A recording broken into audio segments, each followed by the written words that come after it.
Bien, iniciamos la segunda parte de esta entrevista con un tema completamente diferente. Vamos a abordar lo que se va a conversar en el tercer Congreso Internacional de Psicología Organizacional y Desarrollo de Talento, desarrollado por la Universidad Tecnológica de El Salvador. Y doy la bienvenida a tres invitados esta mañana para hablar sobre estos temas que se van a abordar en este Congreso. Nos acompaña la decana de Facultad de Ciencias Sociales de la UTEC, la licenciada Arely Villalta de Parada.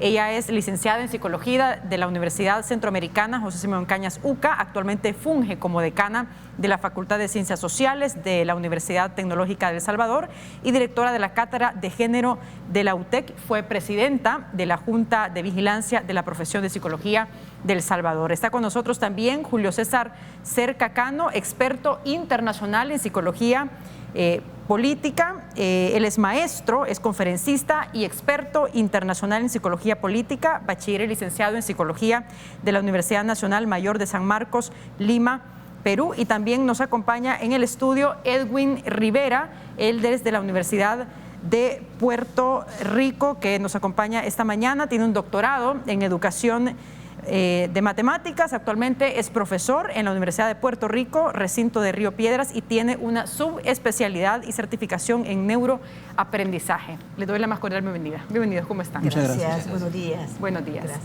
A ver, me gustaría que entráramos de lleno hablando sobre este Congreso Internacional de Psicología Organizacional. ¿Cuál es el objeto principal de este Congreso? ¿Cómo surge la necesidad de establecer un Congreso como tal? ¿Y por qué la importancia en este tema de psicología organizacional?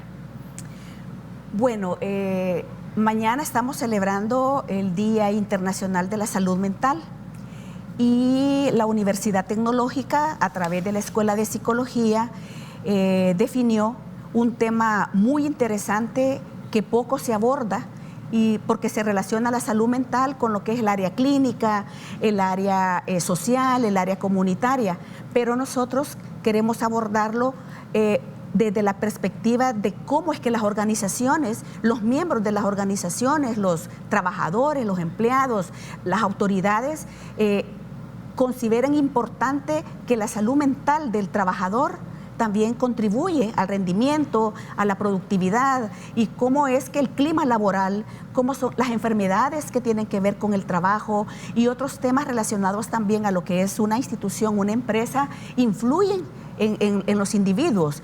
Y también la universidad ha considerado que este tipo de eventos generan espacios para que los estudiantes de muchas universidades de nuestro país, no solamente de la UTEC, puedan participar, puedan conocer experiencias como aquí va a tener con nosotros el doctor Serna y el doctor Rivera, que van a hablar, y otros temas también del mismo Congreso que van a estar relacionados con esta área laboral. Y eso les va a permitir a los estudiantes que tenga incidencia, ¿verdad? Que logren competencias también para su proceso de formación, que se complementa en el aula, que se complementa en la práctica, y sabemos que esta es una forma también de aprendizaje para nuestros estudiantes.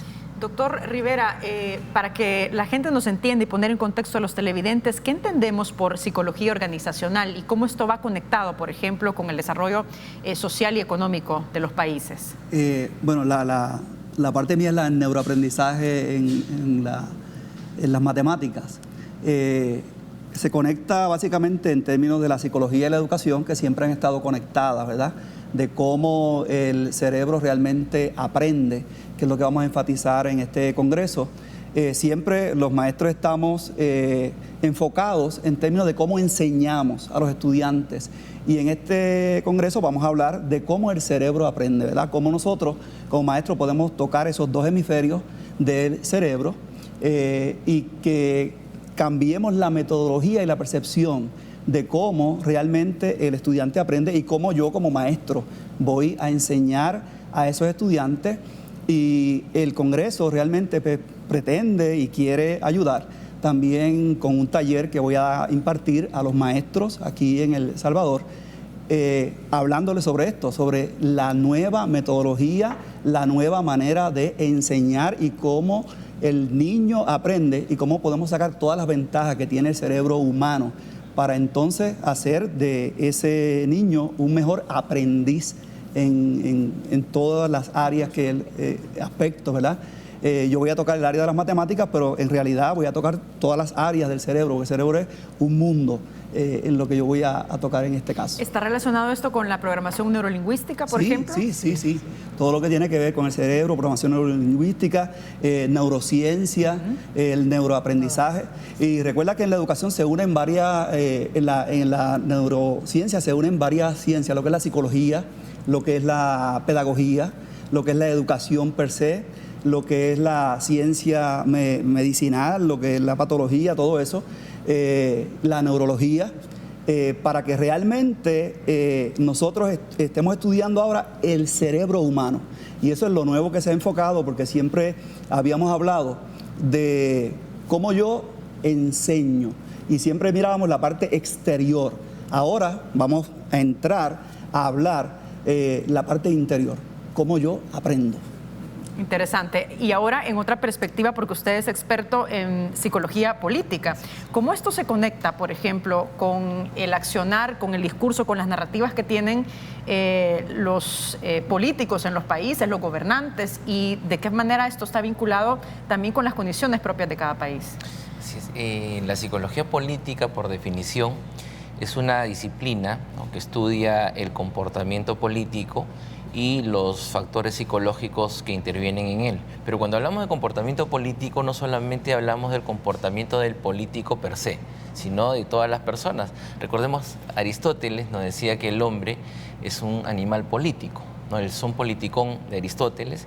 Entonces, la psicología política trata, obviamente, de aportar en aspectos diversos, pero muy ligados a la política. Por ejemplo, ¿qué debe hacer un gobernante para tener aceptación de sus gobernados? ¿O qué debe hacer un candidato para ganar una elección? ¿O cómo podemos prevenir el fenómeno de la corrupción? ¿Cuál es el rol de la psicología política, por ejemplo, en las relaciones internacionales, en la resolución de conflictos internacionales? O también la psicología política la podemos aplicar en distintos campos, ¿no?, en distintos campos de la administración pública, de la gestión pública, que es uno de los temas que voy a abordar, ¿no? Las aplicaciones de la psicología política en la gestión pública y en la administración pública. O sea, en qué áreas específicas de las instituciones públicas o entidades públicas podría tener cabida un psicólogo político. A mí se me ocurre que casi en todo, ¿no? A nivel de municipios, a nivel de ministerios, a nivel de secretarías, donde haya que formular políticas públicas, ¿no? Donde trabajo con desplazados por conflicto armado interno, el trabajo también con organizaciones políticas, en la construcción de ciudadanía, en la ética pública. Es decir, yo creo que si bien es una disciplina oficialmente joven, la psicología política, pero que ya tiene un largo recorrido, es una área de especialización de la psicología muy poco conocida, y en ese aspecto yo quiero agradecer a la Universidad Tecnológica de El Salvador por haberme brindado la oportunidad de exponer mis conocimientos, mi expertise y mis investigaciones en este congreso que empieza mañana.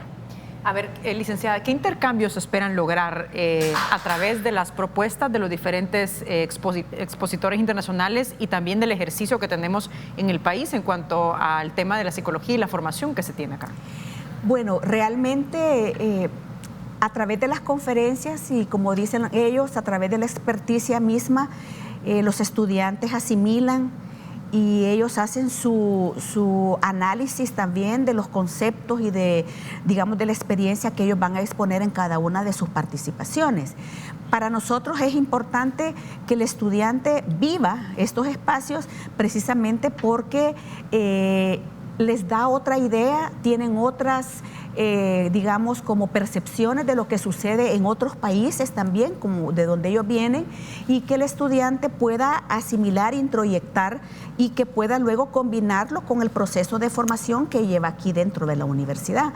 Es muy importante que los conceptos que ellos van a vertir también durante todo este congreso, los estudiantes lo puedan poner en práctica en las diferentes áreas donde ellos realizan sus prácticas o sus pasantías, digamos, o realizan sus horas sociales. De enriquecer sus conocimientos. Ese es uno del valor más importante que le damos nosotros al Congreso, porque la universidad, incluso nuestros estudiantes, a través de convenios, a través de cartas de común acuerdo, a través de la relación, por ejemplo, ahora que universidades que ellos representan de Perú y de Puerto Rico o de México o de Venezuela, viene una experta también en el tema de organizacional, de la psicología organizacional, van a tener ellos diferentes formas conceptuales con los estudiantes, y esos convenios nos van a permitir a nosotros llevar a cabo movilidad de estudiantes, movilidad de docentes, un programa de becas que podemos relacionarnos con ellos de una forma más directa. Entonces es un ganar-ganar, ¿verdad? Nosotros agradecemos también a ellos por haber aceptado la invitación, pero nosotros sentimos que la ganancia para nosotros, para nuestros estudiantes, para nuestro país, es enriquecedora. Perfecto, vamos a hacer una pausa, pero vamos a regresar enseguida con esta conversación. Son las 7 de la mañana con 38 minutos. Regresamos en breve.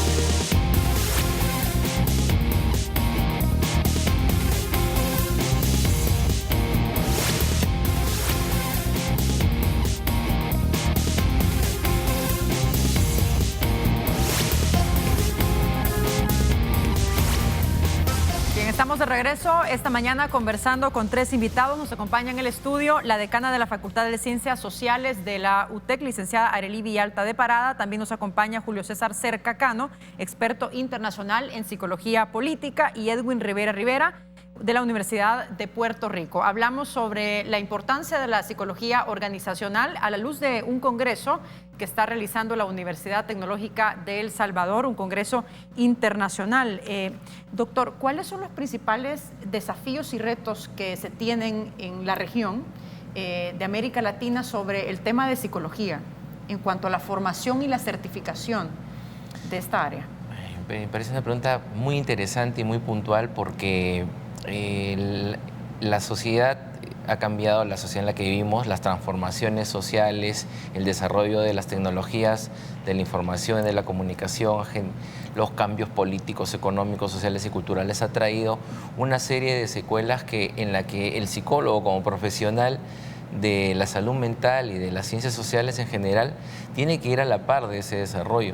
Considero que en la época en la que asistimos es necesario que el psicólogo desarrolle otras competencias. Por ejemplo, antes no teníamos problemas, digamos, en el siglo pasado no habían los problemas que hay hoy, problemas como el bullying, problemas como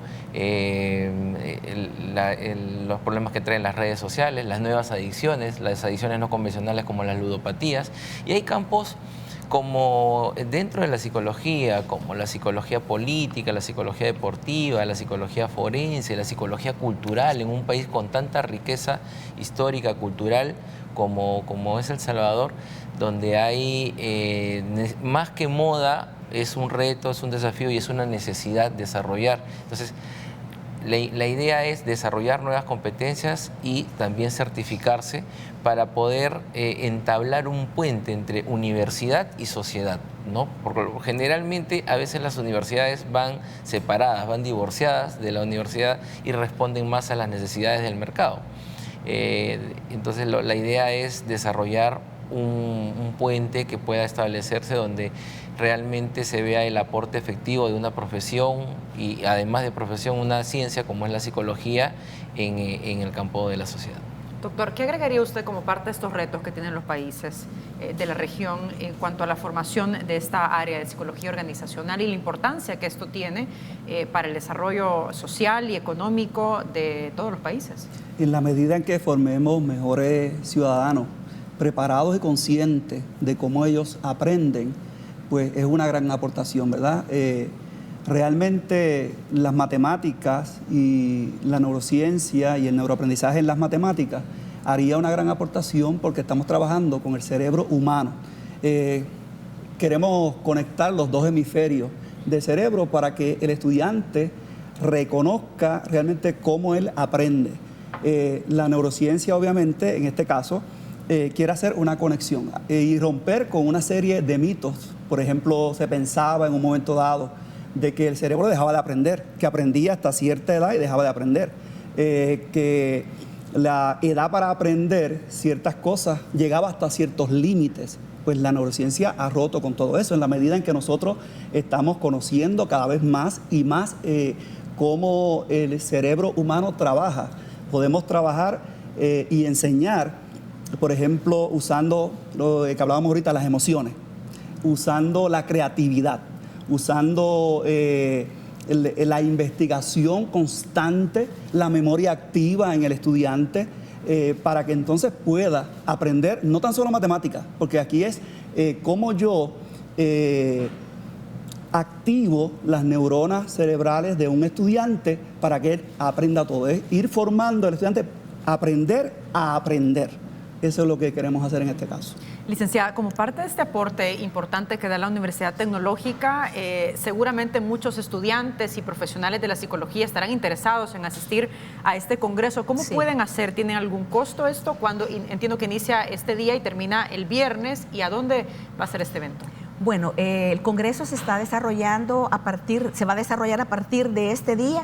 Precisamente en este momento ya van a dar inicio las actividades precongreso. Tenemos un taller en la parte de cómo procesar datos de pruebas psicológicas, por ejemplo, a través de lo que nosotros le llamamos de Google Forms, de qué manera la tecnología nos ayuda ahora a nosotros en la psicología a obtener más rapidez, con más agilidad y con mayor certeza también los resultados. Hay talleres, precongresos, conferencias de una investigación que la UTEC hizo sobre lo que es el clima organizacional asociado al bienestar psicosocial que se están presentando, y las actividades continúan de toda la mañana y toda la tarde allí en las instalaciones de la Universidad Tecnológica en el Auditorium de La Paz, sobre la calle Arce. No tiene ningún costo. Los estudiantes se han inscrito en las diferentes conferencias para poder asistir, pero no tiene ningún costo.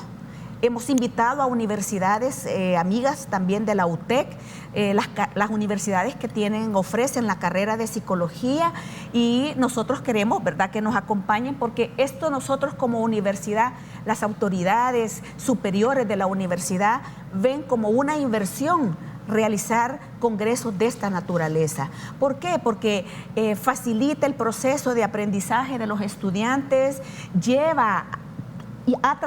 hemos traído aquí a la UTEC, al Salvador, ponentes de la calidad de ellos y de otros que nos van a acompañar durante estos 3 días, y lo vemos más como una inversión porque queremos formar psicólogos comprometidos, psicólogos integrales. La UTEC precisamente invierte también en un programa de principios y valores para los estudiantes, para formar profesionales, buenos ciudadanos, buenos hombres, buenas mujeres.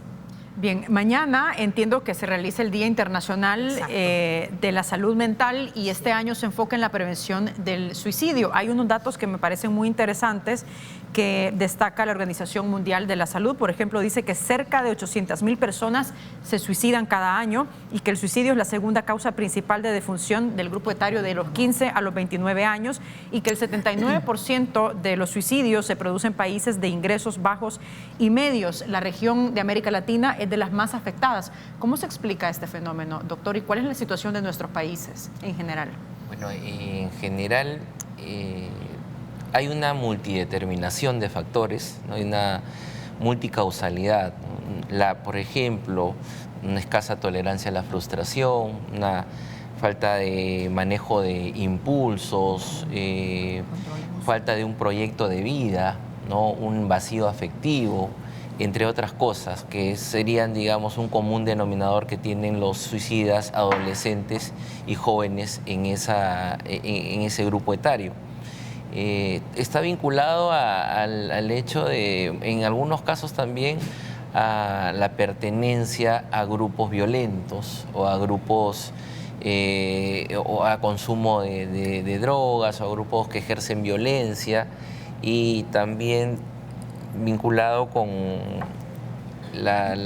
digamos, cuando no tienen un proyecto de vida estable, no saben a dónde estudiar, desertores escolares, en algunos casos ganados por las maras, en otros casos ganados por el consumo de drogas, y no saben a dónde ir, sin brújula, expulsados socialmente, provenientes de una familia disfuncional. Entonces, es algo, como profesional en la salud mental, he trabajado en proyectos con niños, adolescentes y jóvenes en condición de riesgo y vulnerabilidad psicosocial. Es penoso encontrarse con esos casos y hay que tratarle de dar las mejores herramientas de la mejor manera para que ellos puedan construir toda una capacidad resiliente y revertir esa situación, ¿no? Siempre desde una perspectiva regional hay un ejercicio en el diseño de políticas públicas de los países para prevenir este fenómeno del suicidio, doctor. En Puerto Rico actualmente se está haciendo, inclusive educando a los niños desde temprana edad. Tiene que ver también con el aspecto de familia, como dice el doctor aquí, la frustración, la poca tolerancia, y los maestros somos una figura sumamente importante en ese sentido, porque nosotros somos los que educamos a los niños, reforzamos su autoestima, los ayudamos a que no se frustren cuando, por ejemplo, surgen, y en la vida vamos a tener un sinnúmero de problemas, y cómo ellos manejan esos problemas y cómo ellos pueden trabajar para beneficio de ellos y a la misma vez que adquieran esa madurez en la vida para poder evitar este lamentable suceso que son los suicidios. Licenciada, ¿cuál es el resultado que ustedes esperan obtener sobre este congreso de cara a los estudiantes cuando ya finalice, pues sí, adquieran todo ese conocimiento necesario que va a ser a través de los ponentes internacionales, y también entiendo que el país va a dar su aporte? Claro. También hay profesionales de El Salvador que van a participar, y psicólogos expertos también de nuestra universidad que están dando a conocer sus investigaciones. Lo que nosotros queremos que al final de un congreso de esta naturaleza, el estudiante primero vaya con un nuevo bagaje de conocimientos, pero que no solamente quede a nivel de cerebro, sino que también tiene que accionar. Ponerlo en práctica. Ponerlo en práctica. Queremos también que adquiera un compromiso como profesional que tiene en sus manos. Él va a tener como psicólogo, ya cuando se gradúe, va a tener en sus manos trabajar con la conducta del ser humano. Ya que no es tarea sencilla. Que no es una tarea sencilla. Lo que dice el doctor Rivera es cierto. Nosotros los maestros no se imaginan los problemas que recibimos de nuestros estudiantes, aparte de los problemas de rendimiento que puedan tener en el aula con nosotros. Ellos vienen arrastrando una cantidad de dificultades, obstáculos, frustraciones de hogar, de trabajo, de autoestima. La fragilidad de la persona en sí muchas veces los hace, ¿verdad? Como el doctor explicaba, tan vulnerables y por irse por el camino más fácil como es un suicidio, por ejemplo. Entonces nosotros queremos que el estudiante asuma un compromiso como profesional de la salud mental, que ponga en práctica los conocimientos y hacer nacer en aquellos que van empezando la carrera, que ya sea el área organizacional, el área clínica o el área comunitaria o el área educativa, que es la organización de nuestro pensum de estudio, que el estudiante vea cuál es el área que le compete más, hacia dónde se puede inclinar.